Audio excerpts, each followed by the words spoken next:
Hello students, BSc second year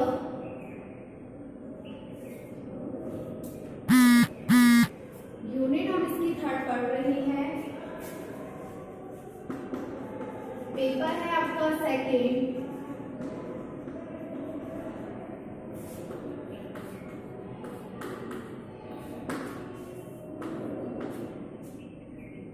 okay, तो last class में हमने इसके एग्जांपल्स डिस्कस किए थे। dx upon p equal to dy upon q equal to dz upon r के बारे में। तो इस क्लास में हम डिस्कस करेंगे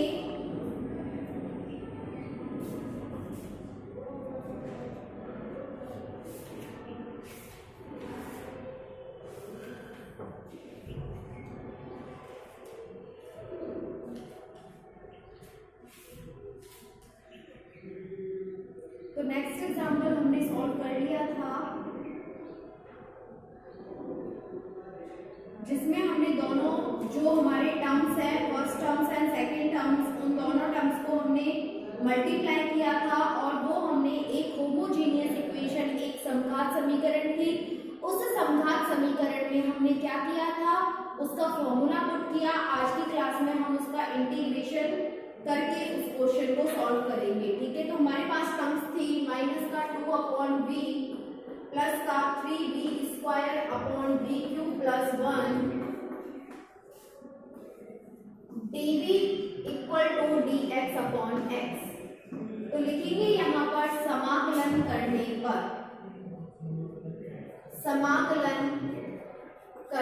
पर integrating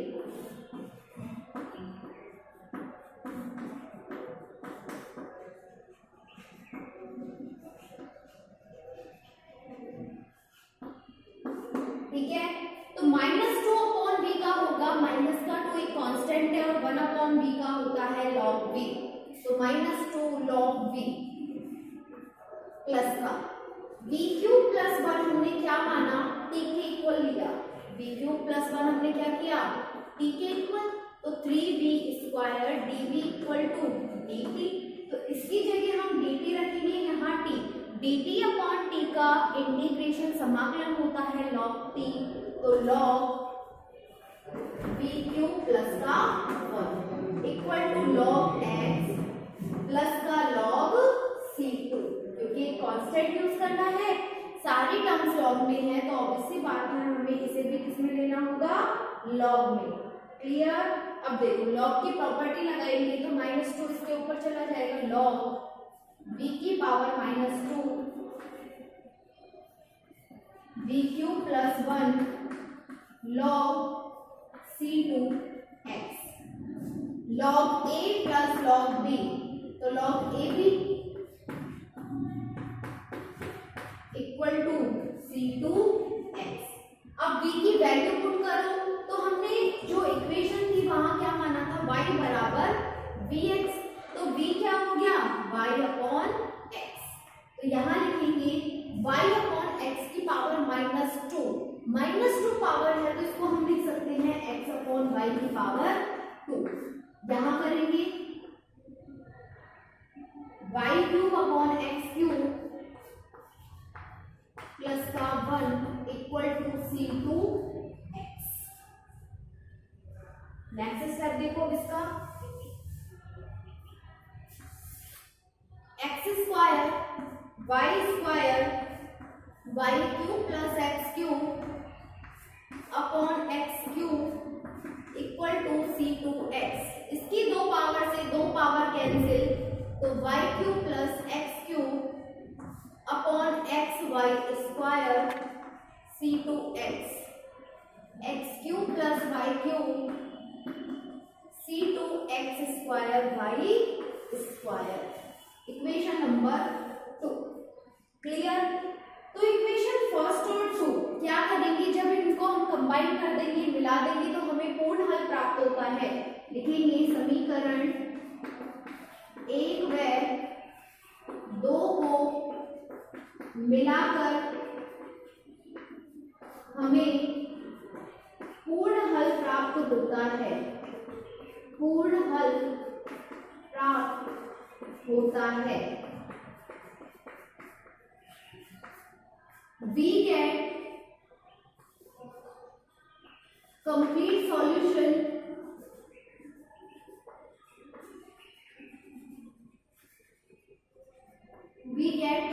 solution when combine equation first and second। Note करो इसे। तो ये आपका नेक्स्ट मेथड है। इसका एक क्वेश्चन नोट करेंगे हम।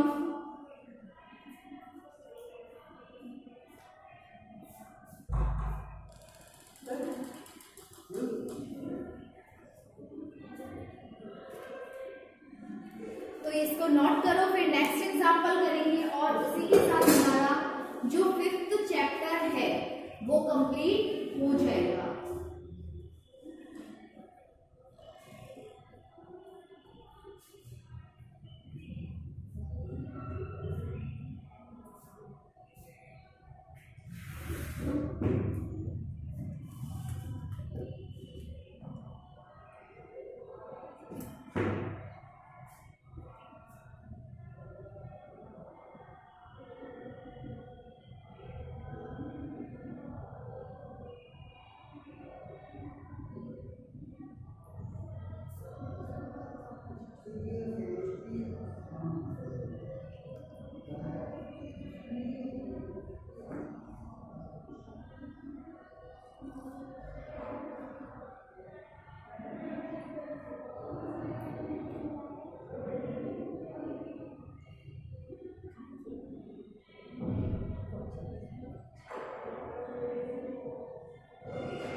नेक्स्ट क्वेश्चन नोट करो आप।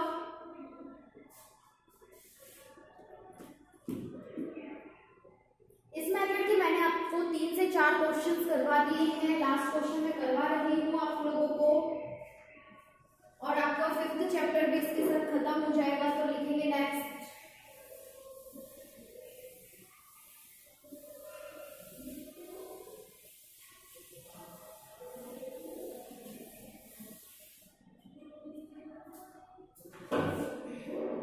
dx upon x dy upon y dz upon z minus a root x square y square plus का जेड स्क्वायर। अब देखो इन तीनों टर्म्स में से हम ऐसे किसी भी संख्या का गुणा या भाग नहीं कर सकते हैं जिससे नीचे वाला पार्ट क्या हो जाए, जीरो, क्योंकि दो पार्ट में एक्स और वाई है लेकिन तीसरे पार्ट में रूट वाला है। अब हम चाहे किसी भी रूट का मल्टीप्लाई कर ले, हम इसको ये नहीं लिख सकते हैं। तो क्या करते हैं हम इस कंडीशन में, दो दो टर्म्स लेते हैं और दो दो टर्म्स को हम क्या करते हैं, सॉल्व करते हैं। तो लिखेंगे प्रथम दोनों भिन्न लेने पर। समझ आ गया किस टाइप का क्वेश्चन है ये।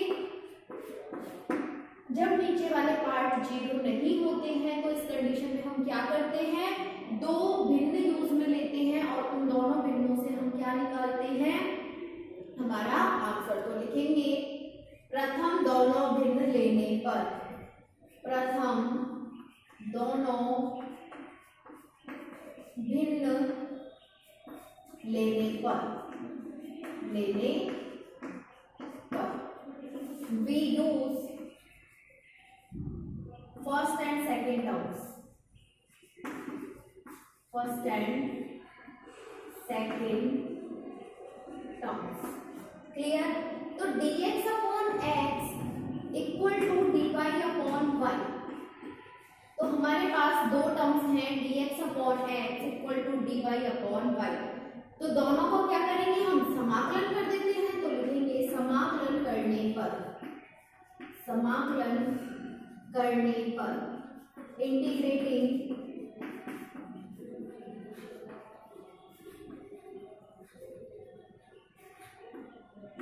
तो जब हम इसका समाकलन कर रहे हैं dx अपॉन x का होता है log x equal to log y plus का log c1,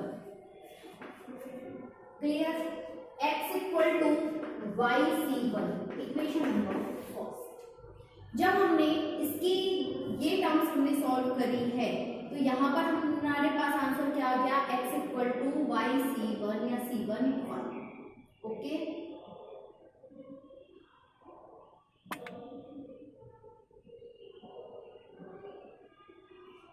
लिखेंगे आगे।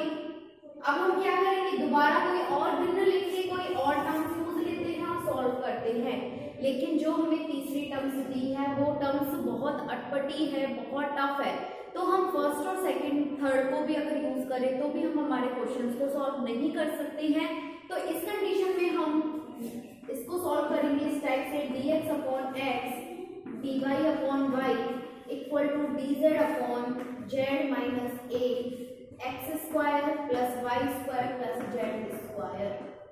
लिखेंगे x y व z गुणक लेने पर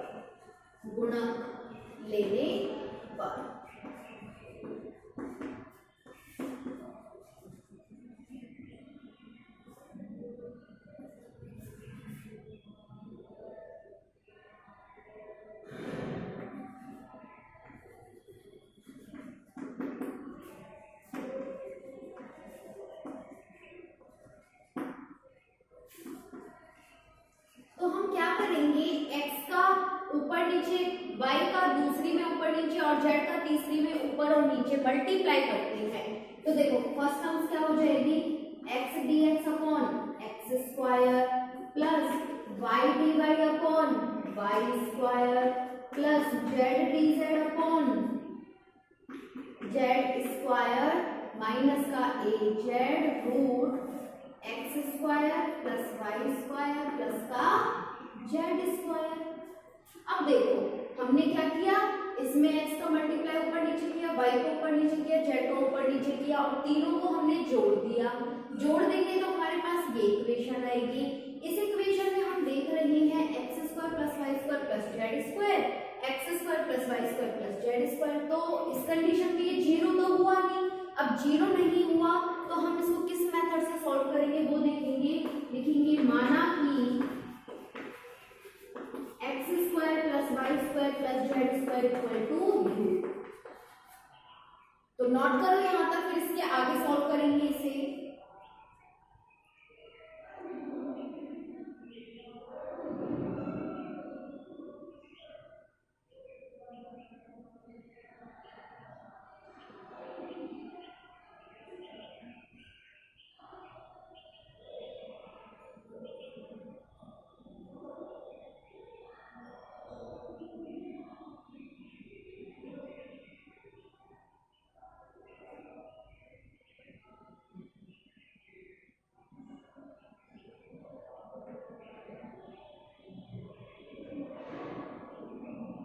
यू स्क्वायर लिखना है इसे, जब इसका फलन करेंगे तो इजी पार्ट हो जाएगा हमारे पास।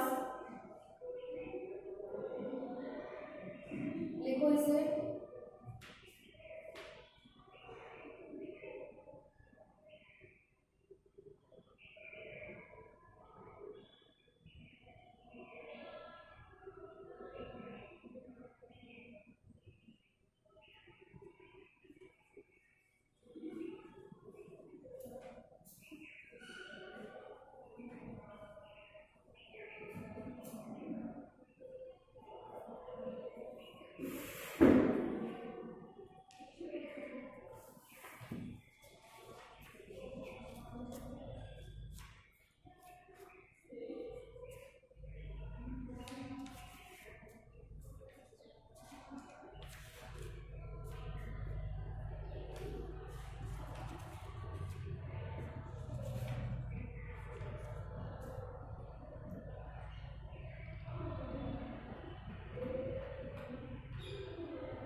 dx upon x dy upon y, और यहाँ हमने क्या किया, जो ये जोड़ा है, ठीक है, इसको हमने क्या किया है यहाँ पर। अब मैं एक बात बताओ, एक्स स्क्वायर का अगर मैं अवकलन करूंगी तो कितना आएगा, 2x dx प्लस का 2y dy प्लस का 2z dz equal to 2u du। तो 2 तो कॉमन लेके कैंसिल हो जाएगा, x dx y dy z dz की जगह हम क्या लिख सकते हैं, u du। तो नेक्स्ट लिखेंगे dz upon z minus a, और u स्क्वायर आएगा इसकी जगह, u स्क्वायर का कितना हो जाएगा, u equal to x dx y dy z dz, इसकी जगह हो जाएगा u du अपॉन यहाँ हो जाएगा u स्क्वायर माइनस का a z।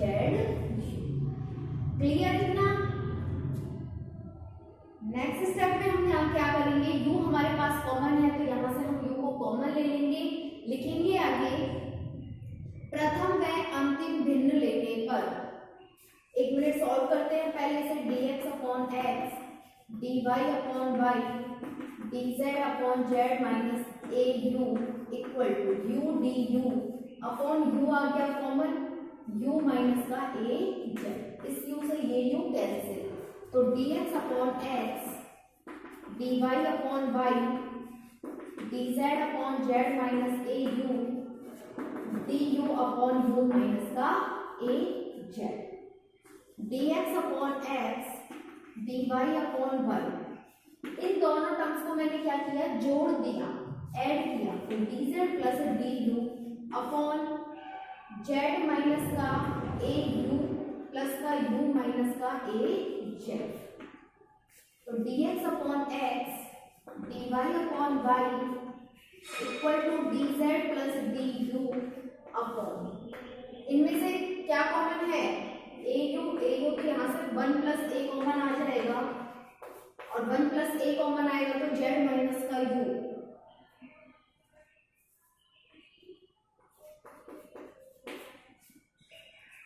अब हमने जब इसको क्वेश्चन को शुरू किया था तो हमने कितनी भिन्न काम में ली थी, दो, कौन कौन सी, पहली और दूसरी। अब हम क्या करेंगे, दूसरी और तीसरी भिन्न काम में ले लेंगे, मतलब सेकंड और थर्ड, लिखेंगे द्वितीय व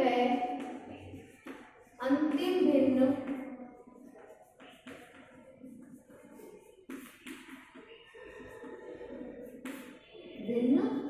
से from second and third terms. तो यहां से हो जाएगा dy upon y equal to dz plus du upon 1 plus a u plus z। ये क्या है, कांस्टेंट है, कांस्टेंट को मैंने यहाँ मल्टीप्लाई कर दिया, 1 plus a dy upon y dz plus du u plus z। अब देखो y के साथ y, z के साथ z, u के साथ u, इसका मतलब क्या है, इसका मतलब है कि हमारे जो चर है वो पृथक है, वेरिएबल्स हमारे सेपरेट है। वेरिएबल सेपरेट है तो हम क्या करेंगे, इसमें समाकलन करेंगे, तो लिखेंगे समाकलन करने पर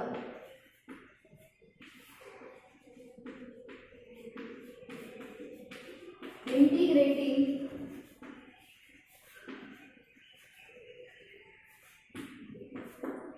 तो 1 plus a dy upon y का लॉग y। अब देखो यहाँ पर मैंने z plus u equal to t माना, इसका डिफरेंशिएशन अवकलन किया तो dz plus du equal to dt, तो dt upon t log t log z plus का u प्लस का लॉग c2 लॉग c2।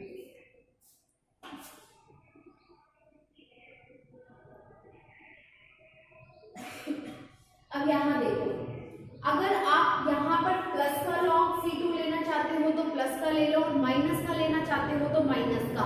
अगर आप बुक की तरह करना चाहते हो तो ये लॉग आएगा माइनस में, और अगर आप खुद की मर्जी से करना चाहते हो तो ये आएगा प्लस में। इसका क्या फर्क है, इसका फर्क सिर्फ इतना है कि ताकि जो आपकी ये सॉल्यूशन है वो थोड़ा इजी हो जाए, इसलिए उसमें किसका यूज किया है, माइनस का। अदरवाइज इससे कोई फर्क नहीं पड़ेगा, प्लस भी ले सकते हो और माइनस भी। तो नोट करो इसे अब।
आगे देखो अब इसमें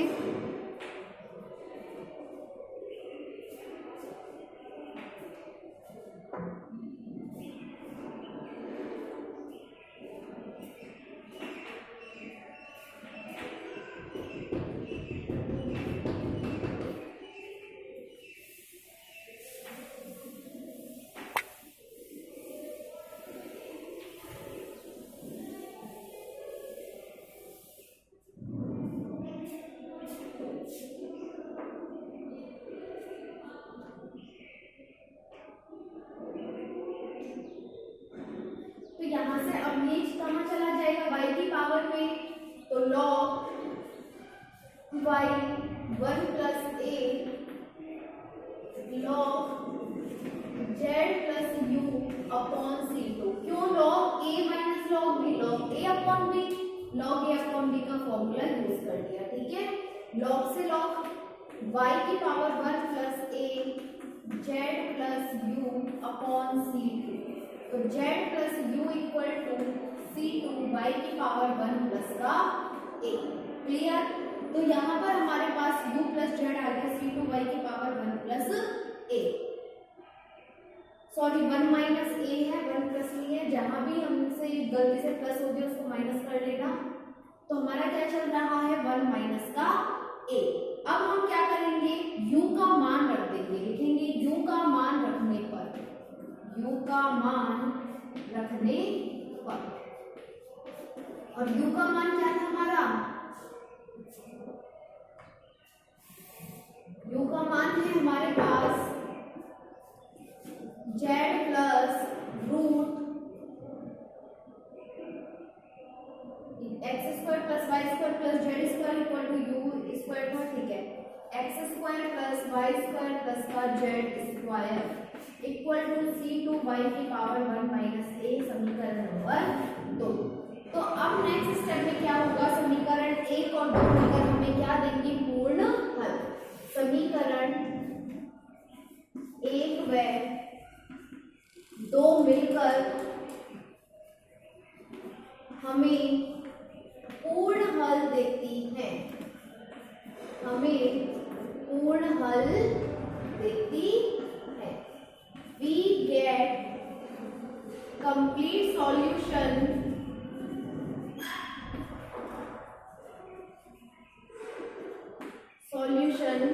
when we combine equation first and second, equation first and second। तो ये क्वेश्चन आपका कंप्लीट हुआ। अब आपको पता लग गया होगा कि आपके क्वेश्चंस किस किस मेथड्स में आते हैं। आपके बुक के जितने भी क्वेश्चंस हैं उन क्वेश्चंस को आपको सॉल्व करना पड़ेगा। ओके, जितने भी आपके क्वेश्चंस हैं उन सारे क्वेश्चंस को आपको सॉल्व करना पड़ेगा। कोई क्वेश्चन समझ नहीं आता तो कॉलेज आके आप डिस्कस कर सकते हो। देखो कुछ क्वेश्चंस जो अलग टाइप के थे वो सारे क्वेश्चंस मैं आपको करवा चुकी हूँ, ठीक है। तो वो क्वेश्चन हमारे हो गए कंप्लीट जो मेथड थे।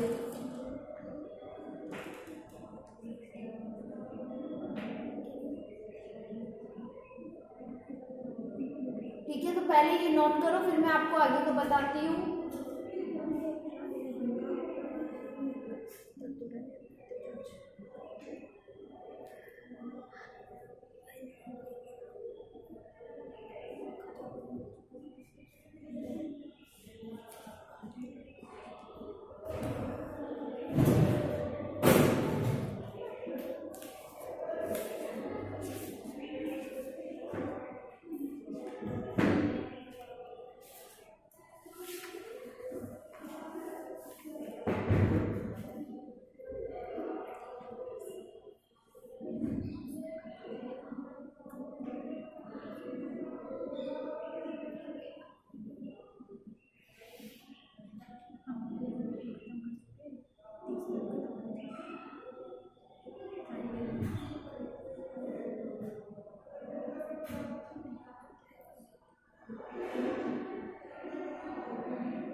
देखो अब तो ये जो हमारे डिफरेंट क्वेश्चन है मैंने आपको सारे टाइप करवा दिए हैं। रही नेक्स्ट बात आपकी, तो जो आपका चैप्टर 4 है इस यूनिट का, चैप्टर 5 है वो हो गया कंप्लीट। ठीक है, अब हमारा इसमें चैप्टर 7 बच रहा है और जो चैप्टर 10 है ना उसकी सिर्फ एक थ्योरम, तो चैप्टर 10 की जो थ्योरम है वो हमारे आएगी नहीं। तो वो मैं अभी आपको सबसे लास्ट में करवाऊंगी। सिर्फ अब बच रहा है हमारा चैप्टर 7।